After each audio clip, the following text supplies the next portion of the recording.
Amateur Traveler is in its 20th year now, but can you imagine if I had people on the show who had never been to the destination, but had just read about it or seen a movie about it?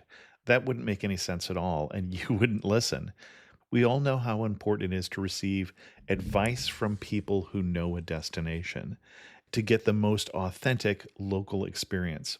And a great option for experiencing this is Explore Worldwide and their authentic small group adventures, led by local tour leaders, perfect for solo travelers who want to meet like minded people with a desire for adventure. I'm often an independent traveler, but two of my last three trips were with small group tours because they organize everything and it's a lot easier. If you want to recreate the tour I did to Malta, they have a Malta and Gozo Discovery Tour. I'm intrigued by one of their tours called A Taste of Sicily. The company again is Explore Worldwide and visit exploreworldwide.com to learn more. And thanks to Explore Worldwide for sponsoring this episode of Amateur Traveler. The nights are long, the days are short, and the weather is chilly to downright cold, depending on where you are. It's a good time to slip into a Quince iconic Mongolian cashmere sweaters, which start at only $50. You can treat yourself to everyday luxury at an affordable price with Quince. If you really want to dive into luxury, you can check out their leather handbags, washable silk shirts, and European linen sheet sets. Whatever you're looking for at Quince, all the prices are 50 to 80% less than similar brands, and they do that by partnering directly with top factories and cutting out the middleman. They only work with factories that use safe, ethical, and responsible manufacturing processes. And of course, they use premium fabrics and finishes for that luxury feel in every piece. But you've already heard me rave about my Quince travel pants. Treat yourself this winter without the luxury price tag. Go to quince.com/traveler for 365-day returns plus free shipping on your order. That's QUINCE.com/traveler to get free shipping and 365-day returns. Quince.com/traveler. And thanks to Quince for sponsoring this episode of Amateur Traveler. Got my bags packed, I'm on a roll. I'm heading out there and I'm ready to go.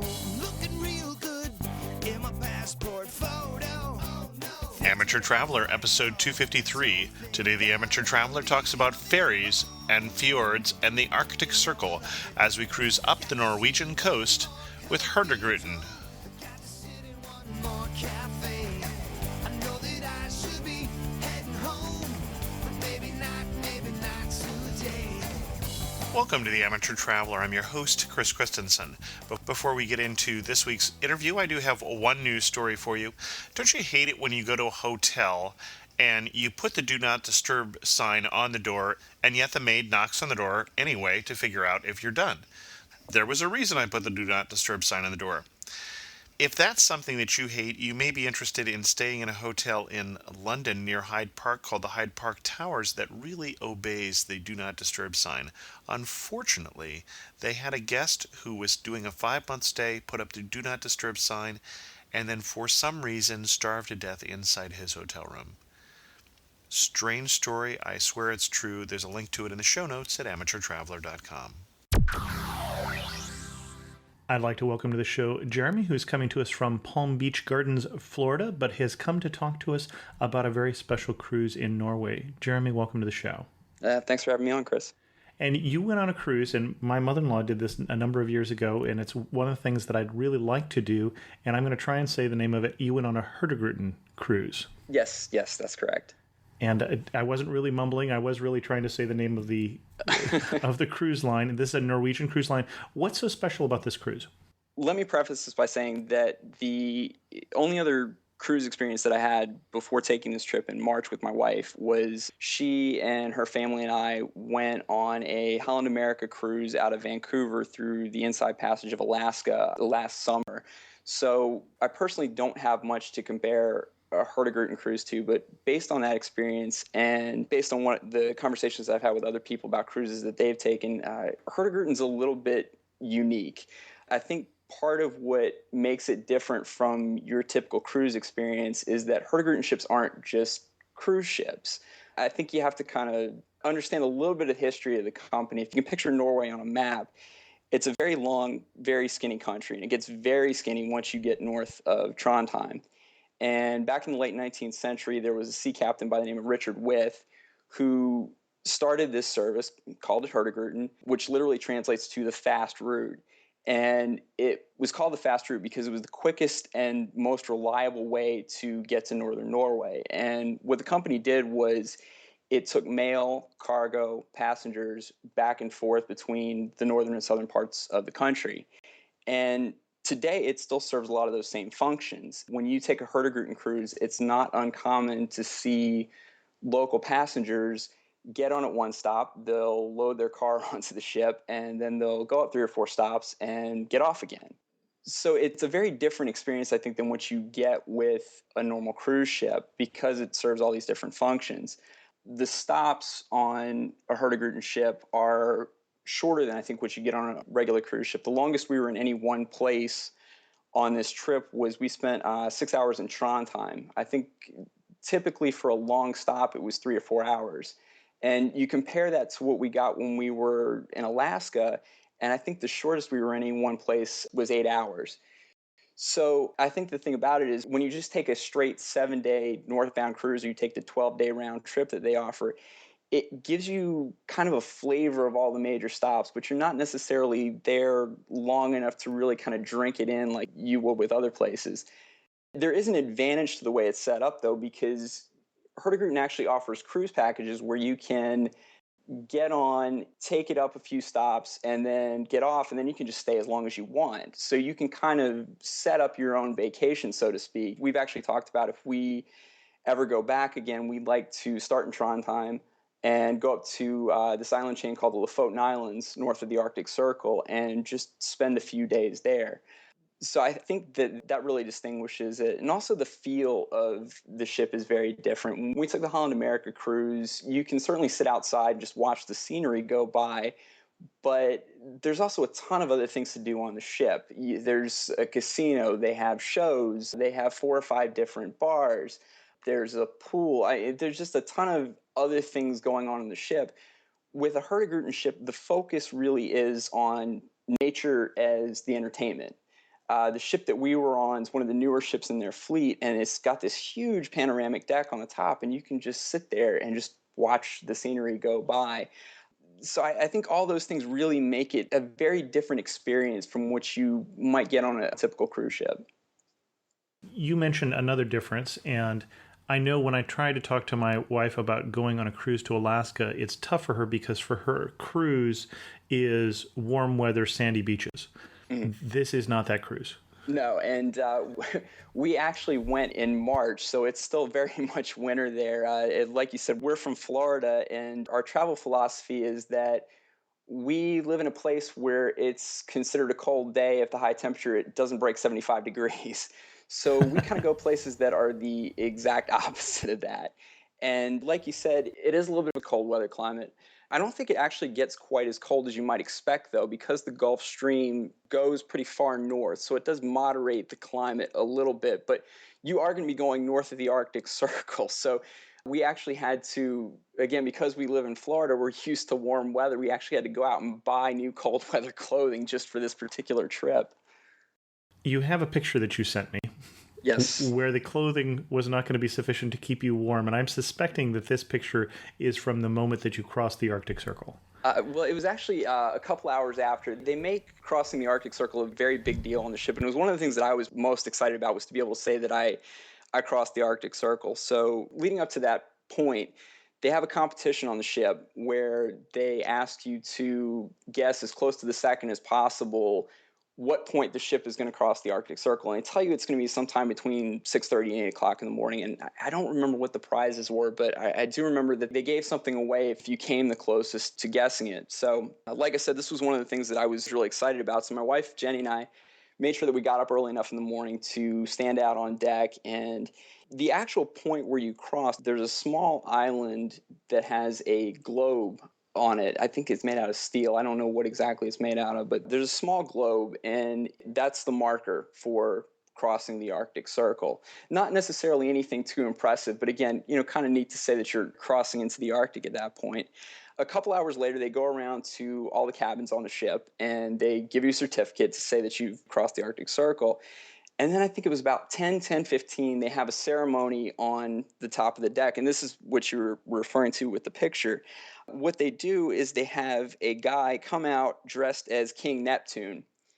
And the tradition is that they take cold ice water and dump it down your back to celebrate the crossing. And then after that's done, they give you a shot of this liquor called akavit, I guess to make you forget about having ice water dumped down your back when it's under freezing outside.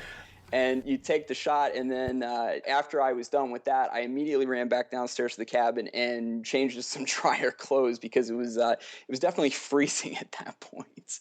So let's talk about the route or the itinerary. So you got on where and took it how far?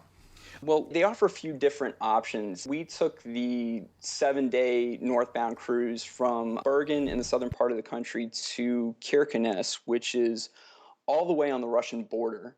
And what I would recommend is if you're going to go over and do this trip, definitely get there a day or two early and spend some time in Bergen.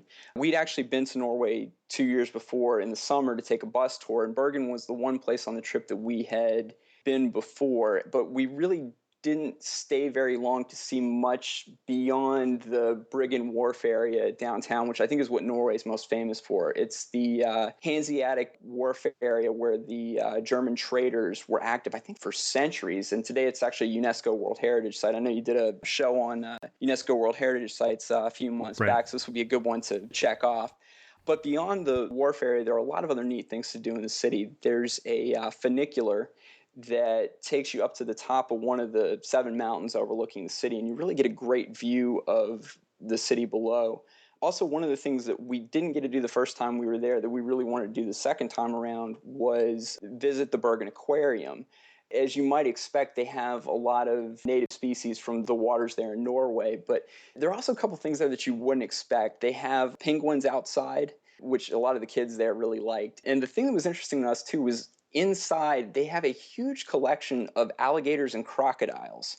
We actually passed by an American alligator at one point and just kind of brushed it off and said, we can go down to the Everglades and see those anytime we want to. But it really was amazing going through and seeing all these different alligators and crocodiles from around the world. But like I said, definitely make sure you get to Bergen a day or two early. I think you can start boarding the ship about 5, 6 o'clock, and then it leaves at, I want to say 10:30 at night. And then the first major stop along the way is a town called Ålesund. And Ålesund actually burned down to the ground in 1904. And the thing that makes it a little bit unique as far as Norwegian cities go is they completely rebuilt the town in the Art Nouveau style. So it has a very distinctive look compared to what you'll see with other Norwegian towns and cities. They don't do this in the winter, but in the summertime, the ship goes into the Geiranger Fjord next. It's actually one of the more picturesque fjords that you'll see in Norway. We really weren't too concerned about missing that because that was actually one of the places we went when we took our bus tour 2 years earlier. I've actually got a picture from that trip from a very famous vantage point of where you can see the village and the fjord below. The next major stop along the trip is a city called Trondheim, which was actually the first capital of the unified Norway in Viking times. The thing to really see in Trondheim is Nidaros Cathedral. It's actually supposedly built over the grave of St. Olaf, who was the Viking king who brought Christianity to Norway. It's really a very impressive building.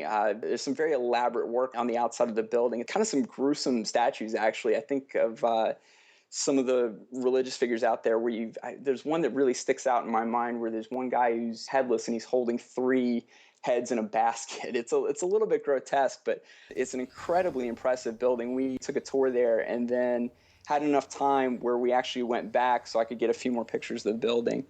The next morning, got the crossing of the Arctic Circle, and then... The Arctic Circle that quickly? I want to say it's the 3rd full day on the ship. So yeah, it ends up... I always had the picture that it was much further along. So you're spending most of the time above the Arctic Circle. I'd say about half the trip, a little more than half the trip. I think they bill it as 7 days total, but they count day one there in Bergen. Hmm. So it's really about 2.5 days in when you get across the Arctic Circle. And then from there, I want to say it's another 3.5 days to Kirkenes. So I'd say a little more than half the trip you're north of the Arctic Circle. Interesting. The next major stop that we got to from there is a city called Bodur. I hope I'm pronouncing that correctly. Like I said, it's the first major city north of the Arctic Circle. In the winter, there aren't really any excursions that Hurtigruten offers from the city. So we just kind of spent 3 hours walking around the city and touring around. From there, you get to the Lofoten Islands, and this was one of the places that we were really most excited about visiting. Unfortunately, it was in the dark, so we didn't really get to see too much of it.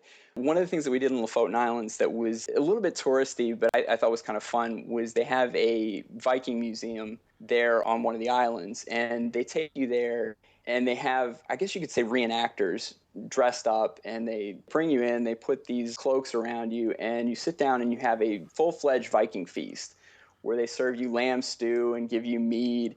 And like I said, it's a little bit touristy, but it was a lot of fun and the meal was excellent. But after you get done with Lofoten, the next major stop after that is Tromsø, which is the largest Norwegian city north of the Arctic Circle. They actually bill it as the Paris of the North.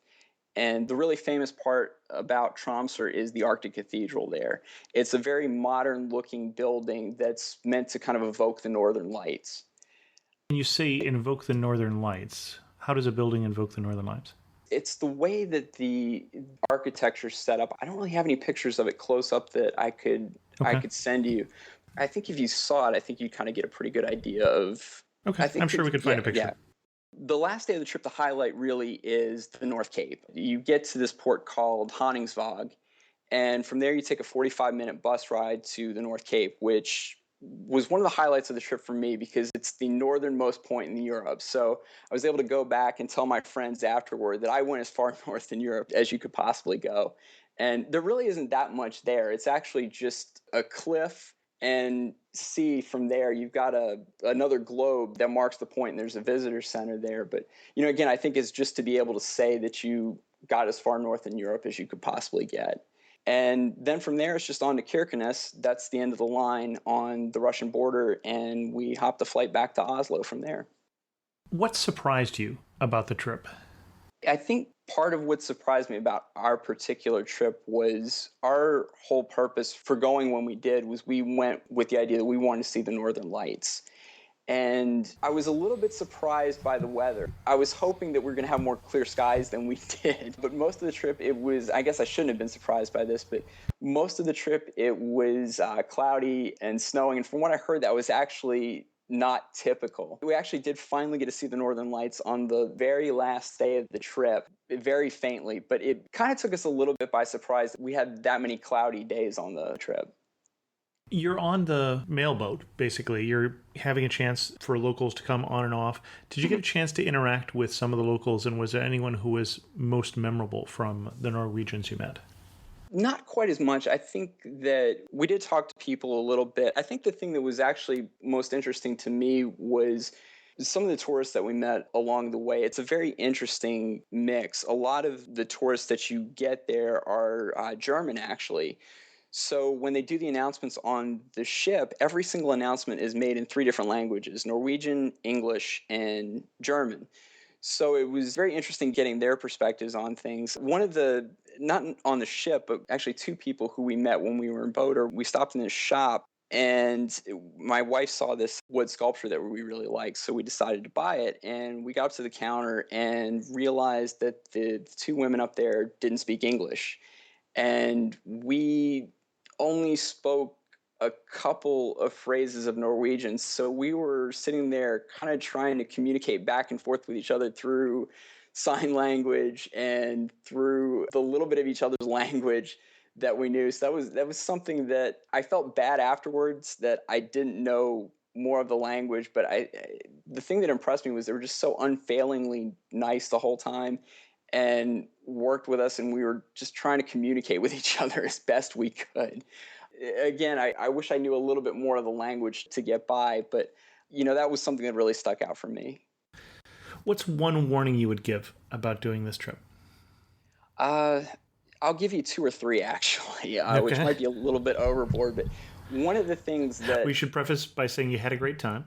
I did have a great Okay. time, and these are more just tips than anything. The one complaint that I had about Hurtigruten, and this really wasn't a big one, was that we booked our transfers from the airports to our hotels through the company. And what they told us up front was that all you got to do is take the receipt that we gave you and give it to the bus company, or in Oslo, the train operator, and they'll go ahead and let you on. Well, it turned out that wasn't the case. In fact, when we showed our receipt to the train operator at the airport in Oslo, he took a look at it and said, "I've never seen anything like this before." Fortunately, he gave us a ticket, let us go ahead and get on. But if the people at Hurtigruten tell you that that's okay, insist on getting a voucher for your transfer. One big thing that I would say to keep in mind is that Hurtigruten has 11 different ships in their fleet. And most of them were built in the 90s or later, but they do have two or three that have been in service as far back as the 50s. Now, they did modernize these ships in, I think, 2000, but when we were going on this trip, we really wanted to make sure we got on one of the newer ships. So when you're trying to plan the trip, don't just look at when you're going, but also look at which ship you're taking. And I definitely add that I'm sure they're fine ships, but we wanted to make sure that we got on something that was just a little bit newer. One other thing that I would mention too, and this is just a general tip about Norway, is outside of what's included in the cruise, Always expect to go into expensive. expect to go into sticker shock if you buy anything Yep. that's outside of what's involved in the cruise. And just to give you a good example of that, not part of the cruise, we spent the night in Oslo after we were done with the cruise, and we went to this pizza chain that we'd seen there before called Pepe's Pizza. It's actually a Norwegian pizza chain, and all we ordered was a medium pizza. Lots of And lutefisk pizza. Like, we stayed away from the lutefisk. okay. But we ordered a medium pizza and two large Pepsis, and I think after we did the conversion rate, it came up to somewhere like $50. So obviously a little more expensive than what you're going to get at your local pizza restaurant. Yeah, my understanding is the Norwegians don't eat out as much. And whether that's cause or effect, whether they don't because the prices are so high or because they don't, there's not enough market. And so, yeah, it's just much more expensive to go out, is what I've heard consistently from people going to Norway. Right. And it's funny because I actually follow Visit Norway on Twitter, and they posted something, I think it was about 3 weeks ago, and I'll send you a link to it. It was a link to an article from the London Guardian back in June. And the tweet said something to the effect of, Norway is cheaper than you think, contrary to popular belief. And I didn't really believe that for a second, but I clicked on the link anyway, just out of curiosity. And I don't remember the name of the company, but it was a study. They did a study of 30 different countries and ranked them in order of from most expensive to least expensive by perception and then by actual cost. And under perception, Norway came in second, but they had it listed 18th under actual cost behind the United States. And the funniest thing about it was you go down to the comment section of that article and everybody's saying, I don't believe this for a second. I had to sell a kidney just to get a drink in Norway, and on and on and on. And I completely agree with it. It's a beautiful country. I highly recommend going there. But like I said, if you're going to buy anything outside of what's included in the cruise package, just at some point you just kind of need to forget about the conversion rate. Well, and part of the thing is obviously it depends on what you include in various places and where you go. Right. I'm Right. about to go to New York City, which is a whole lot more expensive than a lot of other places in the U.S., for instance. Right, You know? absolutely. And I was going to say, too, that we actually went to New York 3 months before we went to Norway, and I can still tell you that Norway is more expensive. A place in New York City where you can get a slice for $1. So, you know, Right, right. and where a slice is a slice of pizza, I Right. should say, but that's the way it's said. Okay. What's one thing on this cruise that you saw and you just had to laugh and say, only in Norway? One of the things that was most memorable for me that really stuck out was outside of Trondheim, there is a small lighthouse on just the spit of an island. And I can't even pronounce the name of the lighthouse. I'm not even going to begin to try, but it's just this bright red lighthouse right there in the middle of the sea. And you see that and you just think, to me, that really kind of encapsulated a lot of the trip there. Just kind of a small thing, but not something that I'm certainly used to seeing on a regular basis. If you're going to go on a Hurtigruten cruise, don't forget to pack what? If you're going to go on a Hurtigruten cruise in winter, don't forget to pack lots of layers of clothing. I can't necessarily speak to summer. I know when we took our bus trip 2 years ago in the summer, I should say late spring, we were south of the Arctic Circle the whole time, so the weather was quite a bit nicer. But if you're going to go, especially in March, make sure to pack plenty of layers of clothing. You sent me a few pictures about your trip. What's one picture that you see that and you're right back there in Norway again? Just really captured the experience for you. I think the one picture that really sticks out for me, and I actually have this up in my office at work, is a picture of me and my wife, Jenny, and we're standing in front of the globe at the North Cape that marks the northernmost point in Europe. That, to me, really brings me back, because that was one of the things about the trip that I was really most excited about, was getting to the North Cape. And every time I see that, I immediately go back to that trip. Cool. Anything else that people should know before they do this trip? One thing I forgot to mention when I was describing what it's like to take a Hurtigruten cruise is when we took our Holland America cruise, they, of course, give you the 3-course dinner, and they give you 3 or 4 different options that you can choose for the main course. On a Hurtigruten ship, they only give you one choice, which ended up being a little bit of a problem for my wife, because Jenny really doesn't like seafood that much beyond shrimp. And of course, when you're on a cruise in Norway, you're going to get a lot of seafood.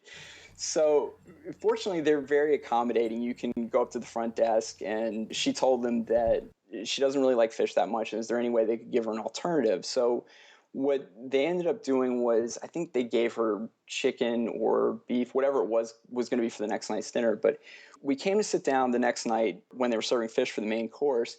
We sit down, and there's a little red sign sitting at Jenny's seat, and it translates to no fish, but the Norwegian is Ikke fisk.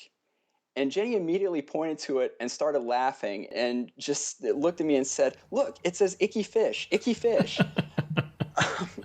But I think that's one thing to definitely keep in mind, is you're going to get a lot of seafood served to you on this trip. So if you're not big on fish, make sure to make alternative plans.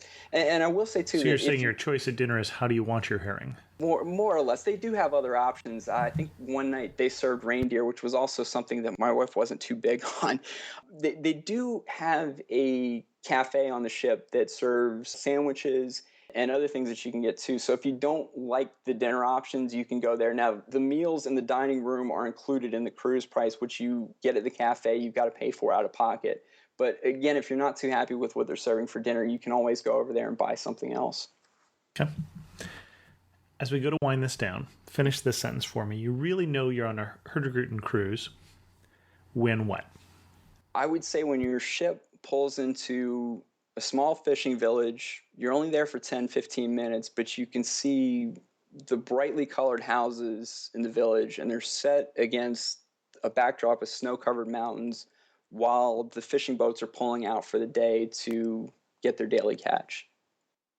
And if you had to summarize this trip in 3 words, what 3 words would you use? I'm actually going to cheat a little bit on this one and steal them. Like you're the first. Right. I'm actually going to steal these directly from Hurtigruten, and I'm going to say most beautiful voyage. Excellent. Jeremy, thanks so much for coming on the show and sharing with us this trip, which happens to make it on my bucket list. So that's one of the reasons I was interested. And for anybody else, that's a clue. If you want to get on the show, just find something that I really want to do. Thanks for coming on the show. Thanks very much for having me. I appreciate it. I had been planning on doing a meetup here in Boston where I am today, October 31st, and there has been something that has gotten in the way of the meetup, which is my team, the San Francisco Giants.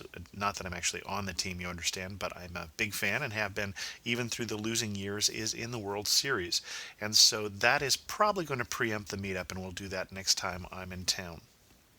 I heard from Thelma in Missouri talking about the Black Hills episode last week. I have to comment on your show, The Black Hills. I went there with some friends 10 years ago. We live in Kansas City Metro and drove there. The time of year we went was the first week in August. That has relevance because my friends are big into motorcycles. That is when the big rally in Sturgis happens. It is located on the interstate between Rapid City and Devil's Tower.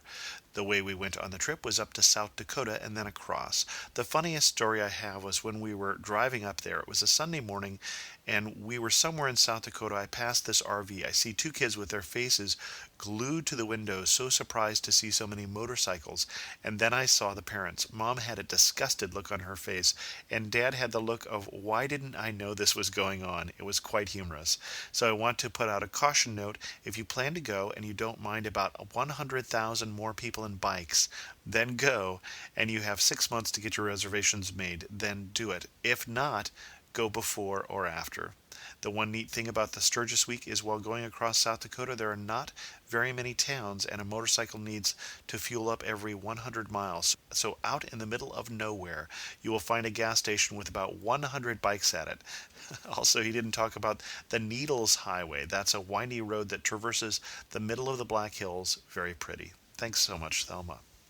Anne also posted a comment on the episode with a travel tip. Enjoyed listening to the Black Hills episode. Your listeners should know that they can stay at the Summer White House, Calvin Coolidge, the Custer State Game Lodge. The lodge has rooms and cabins. Frequently, buffalo gather in the fields by the cabins, so it's not unheard of to see the buffalo outside your door. There's a hiking trail as well behind the lodge, Lover's Leap, and there is a dining room in the lodge that serves up the state bird, pheasant. At the Sylvan Lake Lodge by Sylvan Lake, surprisingly, there is a hike to Harney Peak. The hike is fairly strenuous but enjoyable, and the view at the top is great. Thanks so much for that tip, Anne. With that, I think we'll bring this episode to a close. You may have noticed that we missed a week for the Amateur Traveler, and again, my plans are to miss about 4 weeks a year while I go on vacation, and I was on vacation in Europe doing a Rhine River cruise, which I plan to do as the next episode of the Amateur Traveler, so you'll hear about that then. And then I will be missing another week in November if everything goes as planned because of the Amateur Traveler photo tour of Egypt. If you have any questions, feel free to send an email to me at host@amateurtraveler.com or leave a comment on this episode at amateurtraveler.com. Remember, you can also follow me on Twitter at Chris2X. As always, thanks so much for listening. I got to see one more.